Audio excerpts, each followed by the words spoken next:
Hello everyone, welcome to our channel. Today we are here to discuss class 7th maths chapter 3 data handling की 3.3 exercise. So let's start with the first question. First question is use the bar graph to answer the following questions. हमें एक bar graph given है. Bar graph में हमें x axis की side को pet animals के names show किए गए हैं एंड दूसरी साइड को स्टूडेंट्स शो किए गए हैं. हमारे टू पार्ट्स इस क्वेश्चन के. फर्स्ट पार्ट क्या है हमारे पास, which pet is the most popular pet कौन सा है जिसका बार ग्राफ पे ग्राफ जो है सबसे टॉलेस्ट है, हाइयर है. सो वो कौन सा एनिमल है, that is cat. So first का आंसर क्या आ जाएगा हमारे पास, कैट. नाउ सेकंड पार्ट क्या है हमारे पास, second part is how many students have dog as a पेट.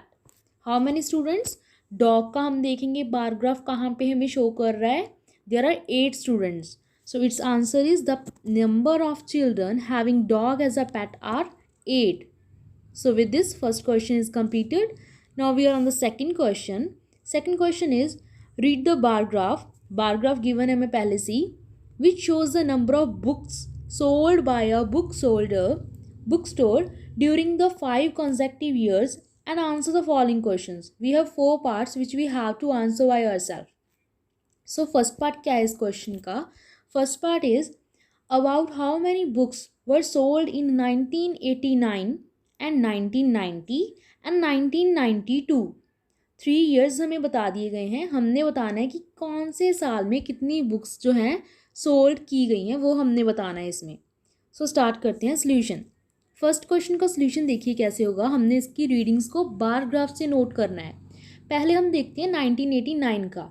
1989 में हमें दिख रहा है फर्स्ट जो ग्राफ है, फर्स्ट जो बार ग्राफ की फर्स्ट लाइन है वही हमने शो कर रही है. सो फर्स्ट स्क्वायर हमें शो कर रहा है 1989 का. अब देख सकते हैं ये हाफ से ज़्यादा है लेकिन 200 से डाउन है, तो हम इसका अप्रॉक्सीमेशन ले सकते हैं कि ये 175 के नियर अबाउट लग रहा है. सो 1989 में कितनी बुक्स उसने सोल्ड की, 175 बुक्स. नेक्स्ट जो ईयर है हमारे पास वो है 1990.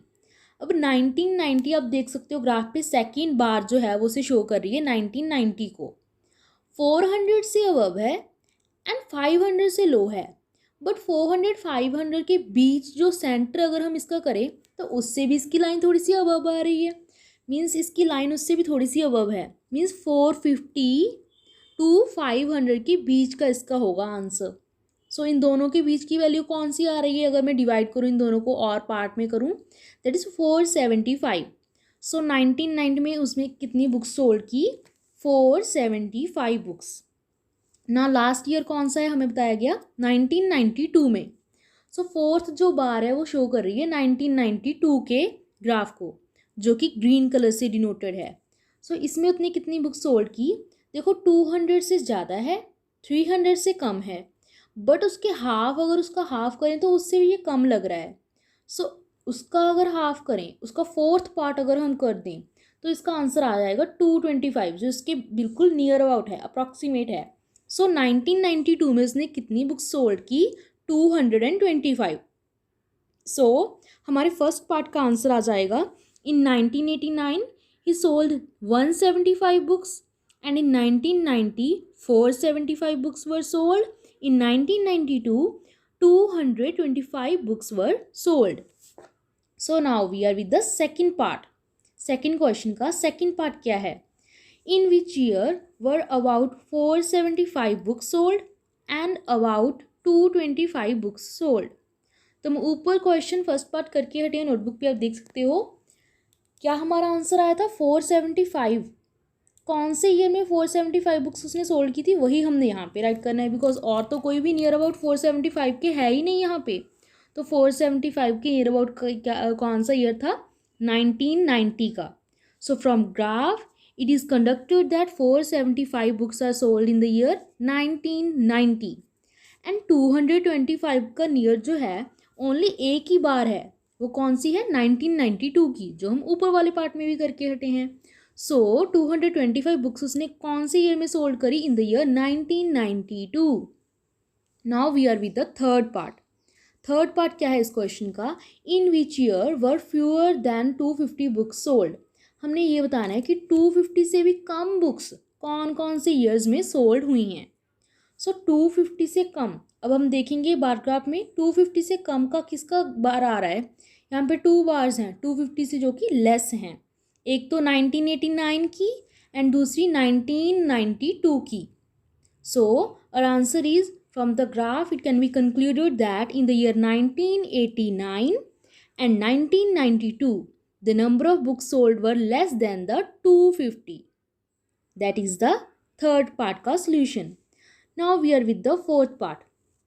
Fourth part is, how can you explain how would you estimate the number of books sold in 1989?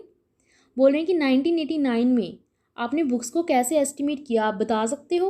1989 में देखो यहाँ पे हमने 1 unit equals to 100 centimetre 100 books लिए हैं, ठीक है। 1 यूनिट इक्वल्स टू 100 बुक्स लिए हैं हमने, एक यूनिट। तो अब जो हमारी 1989 की वैल्यू आ रही है वो हमने बताने की कैसे एस्टिमेट की। देखो 100 से ज़्यादा है एंड 200 से कम है, ये तो हमें पता है। अब हमने शो करना है रिटर्न में कि कैसे हमने इसको एस्टिमेट किया। देखो अगर मैं 100 को 200 को इसका हाफ करूं तो कितना आ जाएगा 150, मीन से ये 2 पार्ट में डिवाइड हो गया, बट इसका बार ग्राफ इससे इक्वल नहीं आ रहा। सो अगर मैं 150 एंड 200 को भी और 2 पार्ट्स में डिवाइड करूं तो मेरा क्या आ जाएगा 175। अगर मैं 150 एंड 200 को और 2 पार्ट्स में डिवाइड करूं तो मेरा क्या आ रहा है 175।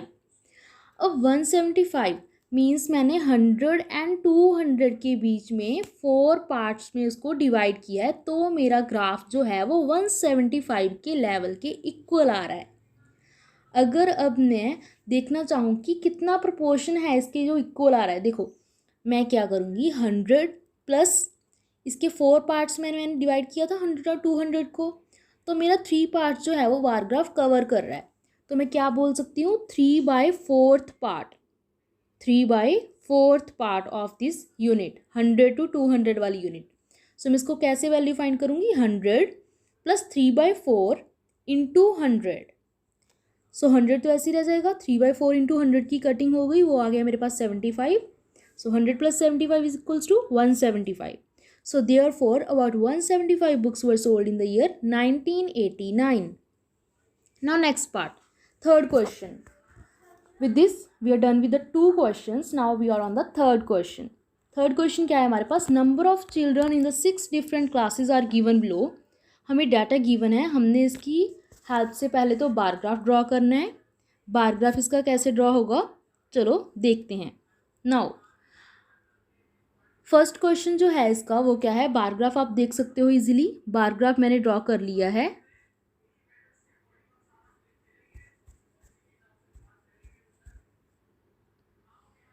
सो yes we are with the bar graph. Now मैंने डिफरेंट क्लासेस को डिफरेंट कलर से शो किया है। एक्स एक्सिस की तरफ मैंने 5th to 10th classes denote किए हैं एंड वाई एक्सिस की तरफ मैंने नंबर ऑफ चिल्ड्रंस डिनोट किए हैं। Number of children, okay. So 1 unit equals to क्या लिए मैंने यहाँ पे 1 यूनिट इक्वल्स टू 10 चिल्ड्रन, और हम कह सकते हैं कि 1 सेंटीमीटर इक्वल्स टू 10 चिल्ड्रन। हमने जो पार्टीशन करनी होती है ना वो बिल्कुल सेम करनी होती है। ये बात मैंने आपको 3rd चैप्टर की इंट्रो में भी बताई थी कि बार ग्राफ ड्रॉ करते टाइम हमने नंबर ऑफ यूनिट्स की पार्टीशन जो है वो 1 unit equals to same partition ही रखनी है सारे के सारे ग्राफ में। सो फर्स्ट क्वेश्चन क्या है, हमने क्या चूज़ करना है। First question is how would you choose a scale. वो बोले कि आपने स्केल कैसे चूज़ किया। सो इसका आंसर जो है वो ये है कि 7th and 9th क्लास में देख सकते हैं आप नंबर ऑफ चिल्ड्रन का डिफरेंस बहुत कम है। तो इस चीज़ को, इस बात को स्पेसिफाई करने के लिए कि कौन सा क्लास जो है वो कितने चिल्ड्रन को शो कर रही है, उसके स्केल को परफेक्टली शो करने के लिए, डिस्क्राइब करने के लिए हमने क्या किया है, इसकी यूनिट्स को 1 यूनिट इक्वल टू 10 चिल्ड्रन लिया है।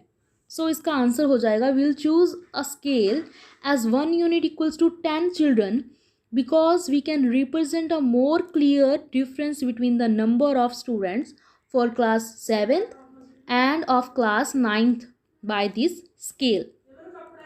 So second part क्या है, B part. B part के 2 more parts हैं, further parts हैं। इसका first part जो है वो है which class has the maximum number of children and the minimum. जो हम बार ग्राफ से इजीली देख सकते हैं, जिसका बार ग्राफ सबसे टॉलेस्ट होगा उस क्लास के चिल्ड्रन सबसे मैक्सिमम होंगे, जिसका बार ग्राफ सबसे लोअर हाइट का होगा उसके नंबर ऑफ चिल्ड्रन सबसे मिनिमम होंगे। सो मैक्सिमम बार ग्राफ किसका शो कर रहा है? क्लास 5th का। क्लास 5th का बार ग्राफ सबसे हाइयर है एंड क्लास 10th का बार ग्राफ सबसे लोअर है। So since the bar graph representing the number of children for class 5th is tallest, therefore the maximum number of children is in the class 5th. Similarly, since the representation by the bar graph, the number of children for class 10th is smallest, therefore the minimum number of children is in class 10th. So second part, find the ratio of students of class 6th to students of class 8. हमने ratio find करनी है class 6th के students की with the class 8 के students की। सो कैसे find करेंगे? The number of students in class 6th, what is the number of student? There is 120, हमें टेबल में गिवन है क्वेश्चन में 120 स्टूडेंट्स हैं क्लास 6th में। एंड 8th क्लास में कितने स्टूडेंट्स हैं? 8th क्लास में है 100 students. So therefore the ratio between the number of students of class 6th and the number of students of class 8 is equals to 120/100। इसकी cutting हो गई 2 के टेबल पे, 0 को 0 के साथ कैंसिल कर दो, 6 2 = 12, 5 2 = 10। सो रेशियो क्या आ गई मेरे पास? 6:5। That is the answer of class. कौन कौन सी क्लासेस की रेशियो फाइंड की है हमने? Class 6th to class 8th। Now we are with the 4th question. So 4th, 5th and 6th question जो है हमारे पास वो डबल बार ग्राफ से रिलेटेड क्वेश्चंस हैं। फर्स्ट 3 क्वेश्चंस जो थे बहुत ही ईजी थे, सिंगल बार ग्राफ से रिलेटेड क्वेश्चंस थे वो। Now we are with the double bar graph class questions. There are 3 questions. Now we are with the 4th question of the exercise 3.3. 4th question is the performance of student in the first term and second term is given to us. Now we have to draw firstly double bar graph by choosing the appropriate scale. तो bar graph आपको screen पे show हो रहा है।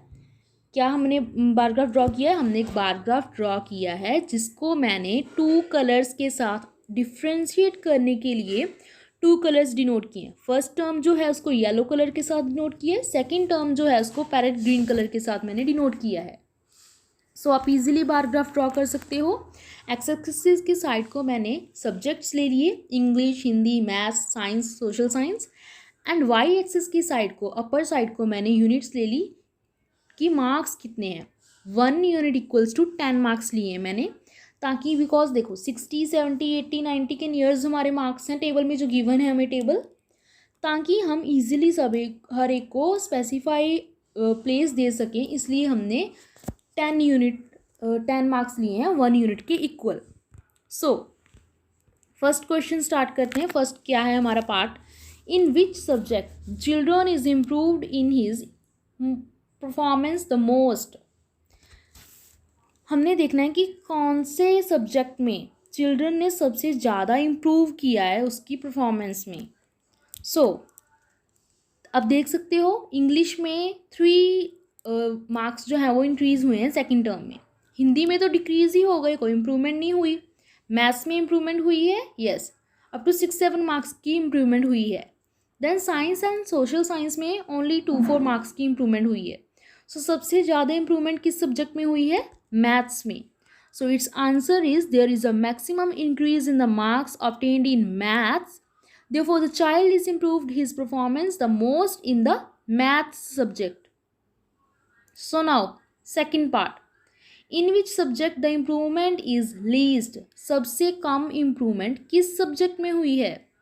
अब देख सकते हो इंग्लिश में 3 मार्क्स की इम्प्रूवमेंट हुई है, साइंस में 4 मार्क्स की एंड सोशल साइंस में ओनली 2 मार्क्स की। सो सोशल साइंस में सबसे कम इम्प्रूवमेंट हुई है। So answer is social science. Therefore, as the graph represents, it can be calculated that the improvement was least in social science. अब देख सकते हो येलो एंड पैरेट ग्रीन के ग्राफ की दोनों की टिप बहुत ही कम वेरी कर रही है, ऑलमोस्ट सिमिलर प्लेस पे है, इसलिए हमारा आंसर क्या आ गया यहाँ पे? Social science. Now third part, has the performance goes down in any subject. हमने बताना कि अगर कोई ऐसा सब्जेक्ट है जिसमें परफॉर्मेंस डिक्रीज भी हुई है, क्या ऐसा कोई सब्जेक्ट है? अगर है तो बताना है। Yes, there is a subject, there is Hindi. From the graph, it can be observed that performance in Hindi has gone down. Okay, done. With this, a fourth question is also completed with all their parts. Now we are with the fifth question. So fifth question क्या है हमारे पास? We have considered this data from the collection of the survey of a colony. Okay. Colony का सर्वे किया हमने. यहाँ पे sports given हैं, 5-6 different sports given है हमारे पास. वॉचिंग पार्टिसिपेंट्स, वॉचिंग बताएंगे कि कितने लोग उस गेम को देख रहे हैं, एंड पार्टिसिपेंट्स बताएंगे कि कितने लोग उस गेम में पार्टिसिपेट कर रहे हैं, वो हमें बताया गया. तो इसकी हेल्प से हमने बार ग्राफ, पहले तो डबल बार ग्राफ बनेगा वो ड्रॉ कर लिया, बिकॉज वॉचिंग पार्टिसिपेंट्स को एक कलर से शो करेंगे जो हमने यहाँ पे क्रीम कलर के साथ शो किया है, एंड पार्टिसिपेटिंग को एक डिफरेंट कलर से शो करेंगे, वो हमने यहाँ पे ब्राउन कलर से शो किया है. तो अब हमने बार ग्राफ ड्रॉ किया है, देख सकते हो आप. देखो 100 बहुत हमें अदरवाइज ज़्यादा बड़ा ग्राफ बनाना पड़ जाएगा. तो हम क्या करेंगे, 1 यूनिट इक्वल्स टू 100 पीपल ले लेंगे. यूनिट को हमें यहाँ पे थोड़ा इंक्रीज करना पड़ेगा. सो 1 यूनिट इक्वल टू हमने यहाँ पे क्या लिया है, 100 पीपल. तो हमने ईजिली फ्रॉम गिवन टेबल एक बार ग्राफ ड्रॉ कर लिया. अब हमने क्या करना है, फर्स्ट हमारे पास 3 पार्ट्स हैं इस क्वेश्चन के. सो फर्स्ट पार्ट क्या था, हमने एक डबल बार ग्राफ ड्रॉ करना था बाय चूजिंग अप्रोप्रिएट स्केल, वो हमने कर लिया. अब हमारा सेकंड पार्ट क्या है इस क्वेश्चन का, which sport is most popular sport. Most popular sport कौन सी है जिसको ज़्यादा लोग देखेंगे. अब देख सकते हो क्रीम कलर का ग्राफ रिप्रेजेंट कर रहा है सबसे हायर, किस गेम का, क्रिकेट का.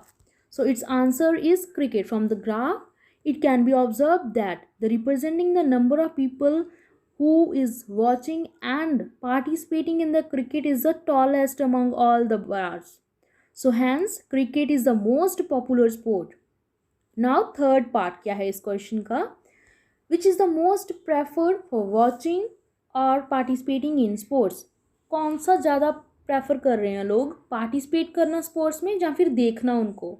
आप देख सकते हो क्रीम कलर के ग्राफ्स सबके ऊंचे हैं, ऊपर हैं, टॉलेस्ट हैं, एंड ब्राउन ग्राफ्स जो कि पार्टिसिपेट को शो कर रहे हैं वो डाउन हैं.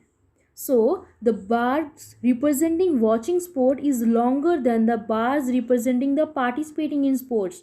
Hence watching different types of sports is more preferred than the participating in the sports. So watching is more preferred, watching sports. Okay, with this we are done with the fifth question. Now sixth question क्या है हमारे पास. So sixth question is, we have given a data minimum and maximum temperatures. Okay, हमें एक data given है, एक table form में given है, minimum and maximum temperatures given है. तो हमने एक डबल बार ग्राफ इससे ड्रॉ कर लिया, बिकॉज एक ही सिटी का हमें गिवन है मिनिमम एंड मैक्सिमम. तो डबल बार ग्राफ से प्लॉट करेंगे. तो आप देख सकते हो वो हमने प्लॉट कर लिया. हमने प्लॉट किया है 2 डिफरेंट कलर से, purple and sky blue colour से हमने डिफ्रेंशिएट किया है इसको. तो स्टार्ट करते हैं. फर्स्ट पार्ट क्या है हमारे पास इस क्वेश्चन का, 4 पार्ट्स हैं इस क्वेश्चन के. फर्स्ट पार्ट है हमारे पास, which city has the largest difference in maximum and the minimum temperature on the given date. तो कौन सी सिटी में सबसे ज़्यादा डिफरेंस हमें दिखाई दे रहा है दोनों बार्स में, पर्पल एंड स्काई ब्लू बार में कौन सी सिटी का डिफरेंस जो है वो सबसे ज़्यादा शो हो रहा है, that is of Jammu. Jammu का जो है बार देख सकते हो आप, पर्पल एंड स्काई ब्लू में बहुत ज़्यादा डिफरेंस है. So minimum and maximum temperature उस दिन का क्या है, सबसे ज़्यादा डिफर कर रहा है. So answer is Jammu. So next question है हमारे पास सेकेंड पार्ट. सेकेंड पार्ट है, which is the hottest city and which is the coldest. Hottest city कौन सी होगी जिसका टेम्परेचर सबसे ज़्यादा राइज कर रहा होगा. तो कौन सी है, जम्मू का ग्राफ सबसे ज़्यादा हाइयर है. एंड सबसे ज़्यादा ग्राफ जिसका लोअर होगा वो सिटी होगी सबसे ज़्यादा कोल्डेस्ट, कि जिसका टेम्परेचर इतने मिनिमम तक जा सकता है, वो आ रहा है हमारे पास बेंगलोर का. सो ओके, विद दिस और second part is completed. Now we are with the third part. Third part क्या है इस क्वेश्चन का. So third part is, name the 2 cities where maximum temperature of one was less than the minimum temperature of other. Okay, हमने 2 cities का set बताना है कि maximum temperature means purple graph जो है वो किस सिटी का लेस है दूसरी किसी और सिटी के स्काई ब्लू ग्राफ से, मिनिमम टेम्परेचर से। समझ में आ गया क्वेश्चन में कि हमने बताना क्या है? हमने बताना है कि किस सिटी का मैक्सिमम टेम्परेचर जो है वो कम है किसी और सिटी के मिनिमम टेम्परेचर से भी कम है। सो देखते हैं ग्राफ में। आप देख सकते हो सबसे मिनिमम टेम्परेचर जो है बेंगलोर का है।